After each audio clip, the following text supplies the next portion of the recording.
ಅನೂಪ್, ಆಗಿಂದ ನನಗೆ ಪ್ರಶ್ನೆ ಕೇಳ್ತಾ ಇದ್ದೀರಾ. ಇವಾಗ ನಿಮ್ಗೊಂದು ಪ್ರಶ್ನೆ. ಕರ್ನಾಟಕ ಕನ್ನಡ ನಾಡು ಅಂದ ತಕ್ಷಣ ನಿಮಗೆ ಏನು ಜ್ಞಾಪಕ ಬರುತ್ತೆ? ಕರ್ನಾಟಕ ಅಂದಿದ ತಕ್ಷಣ ಆ್ಯಕ್ಚುಲಿ ತಿಂಡಿ, ಊಟ, ಜನ ಅವ್ರುಗಳೇ ಜ್ಞಾಪಕ ಬರ್ತಾರೆ. ಆದರೆ ಎಲ್ಲದಕ್ಕಿಂತ ಜಾಸ್ತಿ ಜ್ಞಾಪಕ ಬರೋದು ನಮ್ಮ ಕಾಫಿ. ಎಷ್ಟೇ ಚೆನ್ನಾಗಿ ಎಷ್ಟೇ ಕಡೆ ಹುಡುಕಿದ್ರು ಚೆನ್ನಾಗಿರೋ ಕಾಫಿ ಸಿಕ್ಕೇ ಇಲ್ಲ ನಮ್ಗಿಲ್ಲಿ ತನಕ. ಹೌದು, ಕಾಫಿ ಈಸ್ ಆ್ಯನ್ ಎಮೋಷನ್ ಅನ್ನೋ ಥರ ನಮ್ಮೂರ ಕಾಫಿ ಈಗ ಯುರೋಪಲ್ಲೂ ಕೂಡ ಇದೆ. ಹೌದಾ? ಹೌದು. ಇದ್ರ ಬಗ್ಗೆ ಹೆಂಗೆ ಗೊತ್ತಾಗತ್ತೆ ನಮಗೆ? ಯಾರನ್ನು ಕೇಳೋಣ? ಈಗ ನಮ್ಮೂರ ಕಾಫಿ ತಂಡವನ್ನು ವೇದಿಕೆಗೆ ಸ್ವಾಗತಿಸುತ್ತಿದ್ದೇವೆ. ನಮ್ಮೂರ ಕಾಫಿಯ ಬಗ್ಗೆ ಹೆಚ್ಚಿನ ಮಾಹಿತಿಯನ್ನು ಅವರಿಂದಲೇ ತಿಳಿದುಕೊಳ್ಳೋಣ. ವಿಜಯ್ ಮತ್ತು ಗುರುರಾಜ್ ಅವರು ವೇದಿಕೆ ಮೇಲೆ ಬರಬೇಕಾಗಿ ವಿನಂತಿ.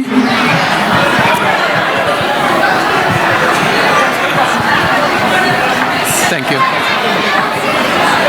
ಹಲೋ, ನಮಸ್ಕಾರ ಎಲ್ಲರಿಗೂ. ಇಷ್ಟೊಂದು ಜನ ಕನ್ನಡ ಜನ ನೋಡಿ ತುಂಬ ಖುಷಿ ಆಗ್ತಿದೆ. ಕನ್ನಡ ರಾಜ್ಯೋತ್ಸವದ ಶುಭಾಶಯಗಳು ಎಲ್ಲರಿಗೂ. ನನ್ನ ಹೆಸರು ಗುರುರಾಜ್ ಅಂತ. ನನ್ನ ಫ್ರೆಂಡ್ ವಿಜಯ್ ಅವರು ದಾರಿಲಿದ್ದಾರೆ, ಇನ್ನೂ ಬಂದಿಲ್ಲ. ಹಾಗಾಗಿ ನಮ್ಮೂರು ಕಾಫಿ ಒಂದು ಕಾಫಿ ರೋಸ್ಟಿಂಗ್ ಕಂಪನಿ ಸ್ಟಾರ್ಟ್ ಮಾಡಿದ್ದೀವಿ. ನಾವು ಮೂಲತಃ ನೆದರ್ಲ್ಯಾಂಡ್ಸಲ್ಲಿರೋದು. ಈಗ ಪ್ರಥಮ ಬಾರಿಗೆ ಇಲ್ಲಿ ಜರ್ಮನಿಲಿ ಟ್ರೈ ಮಾಡ್ತಿದ್ದೀವಿ. ನಿಮ್ಮ ಜರ್ಮನ್ ಮಾರ್ಕೆಟ್ಗೆ ನಮ್ಮೂರು ಕಾಫಿ ಹಂಚೋಣ ಅಂತ. ನೋಡಿ, ನಾನು ಬೆಂಗಳೂರವನು. ಸೊ ನಂದು ಡೀಟೇಲ್ಸ್ ಹೇಳ್ತೀನಿ. 9 ವರ್ಷದ ಕೆಳಗೆ ಯುರೋಪಿಗೆ ಬಂದಾಗ ಊಟ ತಿಂಡಿ ಮಿಸ್ ಆಗುತ್ತೆ. ಹೌದು, ತಂದೆ ತಾಯಿ ಫ್ರೆಂಡ್ಸು ಮಿಸ್ ಆಗ್ತಾರೆ. ಆದರೆ ತಂದೆ ತಾಯಿ ನೀವು ಕಾಲ್ ಮಾಡ್ತೀರಾ, ಇಲ್ಲ ಹೋಗಿ ಬರ್ತೀರಾ, ಊಟ ತಿಂಡಿ ನಾವು ಯೂಟ್ಯೂಬ್ ನೋಡ್ಕೊಂಡೇನೋ ಮನೇಲಿ ಮಾಡ್ತೀವಿ. ಒಂದು ಏನು ಸಿಗಲ್ಲಪ್ಪ ಅಂದರೆ ನಮ್ಮ ಫಿಲ್ಟರ್ ಕಾಫಿ ಸಿಗಲ್ಲ ಇಲ್ಲಿ. ಯುರೋಪ್ ಕಾಫಿ ಕಲ್ಚರ್ ಬೇರೆ,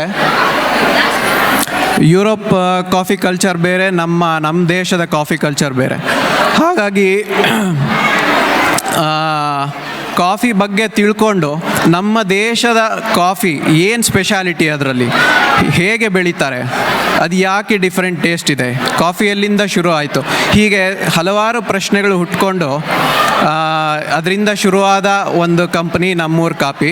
ಸೊ ನಾವು ಫ್ರೆಶ್ ಗ್ರೀನ್ ಬೀನ್ಸ್ನ ನಮ್ಮ ಕರ್ನಾಟಕದಲ್ಲಿ ಬೆಳೆಯುವ ಕೂರ್ಗ್ ಮತ್ತು ಚಿಕ್ಕಮಗಳೂರಿಂದ ತರಿಸಿ ನಾವು ಇಲ್ಲಿ ನೆದರ್ಲ್ಯಾಂಡ್ಸಲ್ಲಿ ಫ್ರೆಶ್ ಆಗಿ ರೋಸ್ಟ್ ಮಾಡಿ ಕಾಫಿ ಪುಡಿ ವಿತ್ ಚಿಕರಿ ಹಾಗೂ ಕಾಫಿ ಬೀನ್ಸ್ ಎರಡೂ ಮಾರಾಟ ಮಾಡ್ತಿದ್ದೀವಿ.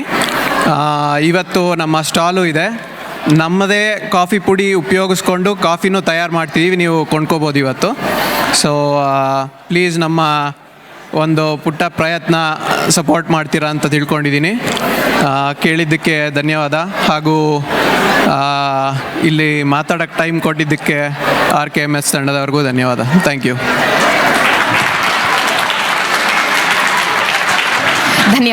ಧನ್ಯವಾದಗಳು. ಒಂದು ನಿಮಿಷ ನಿಂತ್ಕೊಳ್ಳಿ.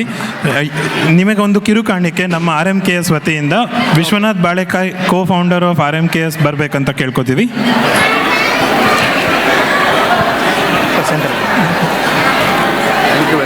Thank you.